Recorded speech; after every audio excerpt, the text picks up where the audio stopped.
back to this edition of Kale's Quick Hits, Oklahoma National Guard. So a couple days ago, Brigadier General Thomas Mancino, commander of the State's National Guard, actually it's supposed to be called Adjutant General, but they in this article they said commander. Anyways, don't want to get into semantics, but all right. So he told the airmen who are unvaccinated, who have weekend drill, to stay home after a federal court ruling. Okay. Now, this is his own statement that he said, and I quote, "With no possibility of injunctive relief before January 1st, 2022, I have declared to not allow unvaccinated Oklahoma Air National Drill Status Guardsmen without a medical exemption or religious accommodations request to participate in any future drill periods, except for any airmen wishing to be vaccinated. So, if you want to get the jab, you can come on in, okay?" But when you think about that, I mean, what just happened, actually just this week, was with the active duty Navy SEALs. They just got their injunction approved against the vaccine mandate. So a unit did already. So I mean, shoot, let's go south, all right? Let's go south of Oklahoma, Texas, and let's talk about what Governor Abbott is doing. I'll tell you what he's doing right now. He sent a letter to his Adjutant General, Major General Terry Norris, and here's what it said.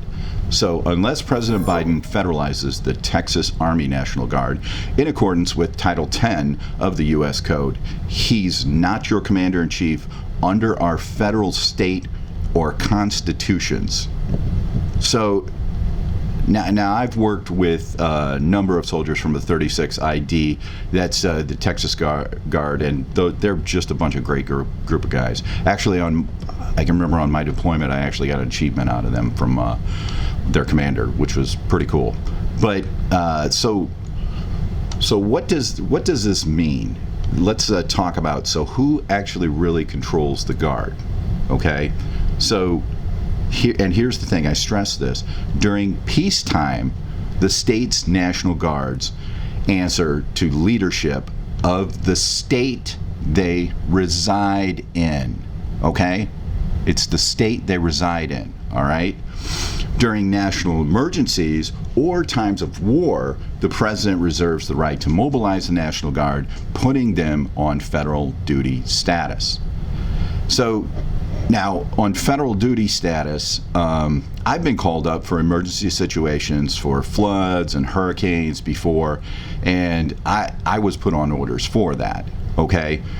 But what I'm saying is they're not doing this correctly. Now, apparently, what the guidelines that they're taking this from is, and I don't know where they're getting this from, but this comes from the Department of Defense stating that Air National Guard personnel, now this is Air National Guard members all over the states and territories, have until the end of 2021 to be inoculated or vaccinated. But Army Guardsmen have until June 22nd. So, I mean, as far as that nomenclature, yeah, I'm an airman. And I haven't seen that. I'm in the process right now. I'm going to be retiring fairly quick, okay? But I haven't seen that. As far as the things that I am aware of, Guard and Reserve have until June 2022 to either retire, finish their contracts, or receive an exemption. Though all those three, all of the above. And they can keep going until May, where in June they're just cut off and they're not going to be able to do it. So I don't know where these people are getting this injunction, okay? I mean, how do you even know if some of these service members aren't just finishing up their contracts, retiring, or in the process to be outgoing as well too? It doesn't say automatically you're put on IRR. Here's the thing, you have to go, and if you are having a medical or religious exemption, you can go ahead and turn that in. If it comes back denied, then you have the right to an appeal. All during this time, you can still be a fully functional guardsman, or you can be a reserve. Okay, so whoever's doing this and saying this, and then it's an Army general. So I mean, he's telling you don't drill. That's not at all what it initially said. Now you can say, well, things change and the vaccine changes and stuff, and then so does the nomenclature. Really, because if that's the case, then I think we need to eventually get the IG involved in certain situations. All right, so from the information that I've gathered, the breakdown at the Oklahoma Air National Guard is that 11% of the members of the Oklahoma Air National Guard have not been vaccinated. So the total members are 22,340, which actually breaks down into 257 airmen and women, or somewhere around 257, 260, something like that. So here's the thing, my advice to those members, all right, coming up for this coming weekend's drill, or if they have an alternate drill where they're on the second or third weekend of the month. Here's my advice. Go to work, okay? Go to work, all right? Get paperwork. If they send you home, then go over to the IGs and file a complaint, okay? Before you go home, go over to the IG and file a complaint. All of you, all of you. Just make a big line at the IG. He'll love that, okay?